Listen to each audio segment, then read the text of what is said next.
Hello বন্ধুরা, আমার চ্যানেলে আপনাদের সবাইকে জানাই স্বাগত। আর আজকে আমি আপনাদের জন্য নিয়ে চলে এসেছি একদম রেস্টুরেন্ট স্টাইলের চিকেন চাপ রেসিপি।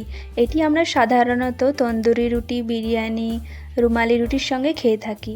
এটি খুবই ভালো লাগে, তাহলে ভিডিওটি সম্পূর্ণ দেখুন। প্রথমে আমি এখানে একটা মশলার পেস্ট তৈরি করব। তার জন্য এখানে নিয়ে নিয়েছি 2 টেবিল স্পুন পোস্ত, 2 টেবিল স্পুন চারমগজ, 25 গ্রাম কাজু বাদাম এবং 1 টেবিল চামচ চীনাবাদাম। সবগুলোকে একটা মিক্সিং জারে দিয়ে দেবো। তার মধ্যে দিয়ে দেবো 6টা মতো কাঁচা লঙ্কা, আপনারা যেমন ঝাল খাবেন সেই অনুযায়ী দেবেন। আর দিয়ে দেবো আদার টুকরো, দিয়ে দেবো রসুন কোয়া,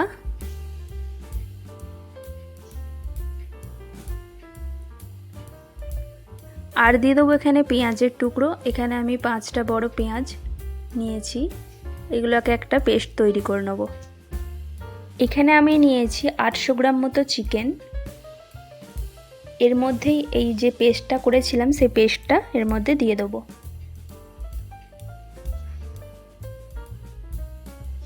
এবার এর মধ্যে দিয়ে দেবো 200 গ্রাম মতো টক দই, আর দিয়ে দেবো 2 টেবিল চামচ কাশ্মীরি লঙ্কার গুঁড়ো।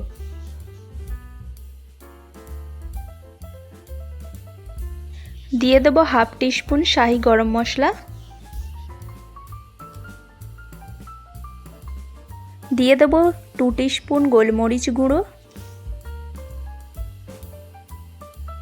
এবার এর মধ্যে দিয়ে দেবো 2 টেবিল স্পুন সাদা তেল, আর দিয়ে দেবো লবণ স্বাদ অনুসারে। এবার হাতের সাহায্যে ভালো করে চিকেনের পিসগুলোতে মশলাগুলো মাখিয়ে দেবো।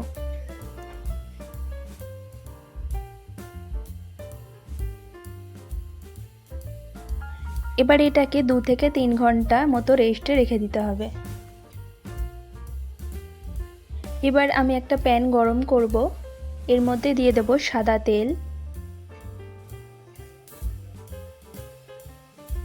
এই তেলের মধ্যে দিয়ে দেব 1 টেবিল চামচ মতো ঘি।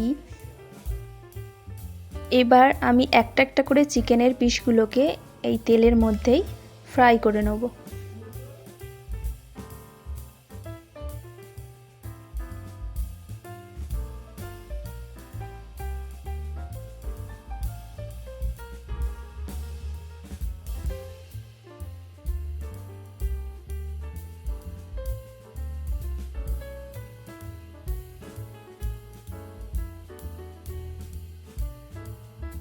এবার চিকেনের পিসগুলোকে ভালো করে উল্টে পাল্টে ভেজে নিতে হবে।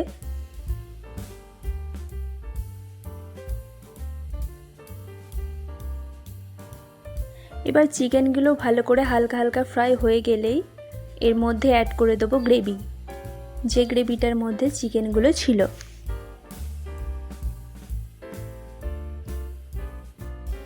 এবার লো টু মিডিয়াম ফ্লেমে ভালো করে চিকেনগুলোকে কষাতে হবে।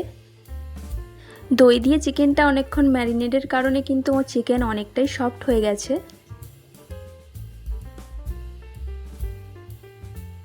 অন্যদিকে একটা দুধের মিশ্রণ তৈরি করব। তার জন্য 1/3 কাপ দুধ নিয়ে নিয়েছি। এর মধ্যে নিয়ে নিয়েছি 1 চা চামচ মতো কেওড়া জল এবং 1 চা চামচ গোলাপ জল। এবার ভালো করে দুধের মধ্যে এটা মিশিয়ে নিতে হবে। এবার চিকেনটা সফট হয়ে এসছে, এর মধ্যে দিয়ে দেবো দুধের মিশ্রণটাকে। এবার ভালো করে পুরোটা মিশিয়ে দেবো। এখানে আপনারা যদি চান তাহলে গোলাপ জল আর কেওড়া জলের পরিমাণ বাড়াতে পারেন। এবার 10 মিনিট ভালো করে কুক হওয়ার পরেই দেখতে পাচ্ছেন কালারটা খুব সুন্দর এসেছে। এবার ঠান্ডা হয়ে যাওয়ার পরে চিকেন চাপের ফাইনাল লুকটা দেখুন একবার। এই চিকেন চাপটি দেখতে যত লোভনীয় হয়েছে, খেতেও অতটাই টেস্টি। আর সামনেই পুজো, তাই আপনারা বাড়িতে করে খান আর সবাইকে খাওয়ান। আর আমার মতো চিকেন চাপ কার কার খেতে ভালো লাগে অবশ্যই কমেন্ট সেকশনে বলবেন। আমার আজকের রেসিপি পছন্দ হলে অবশ্যই লাইক করবেন। আমার পুরনো বন্ধুরা এভাবেই আমার পাশে থাকবেন। আর যারা আমার চ্যানেলের নতুন ভিউয়ার্স তারা অবশ্যই চ্যানেলটিকে সাবস্ক্রাইব করে নেবেন এরকম আরও নিত্য নতুন রেসিপি পাওয়ার জন্য। তাহলে দেখা হচ্ছে আরেকটি নতুন ভিডিওতে।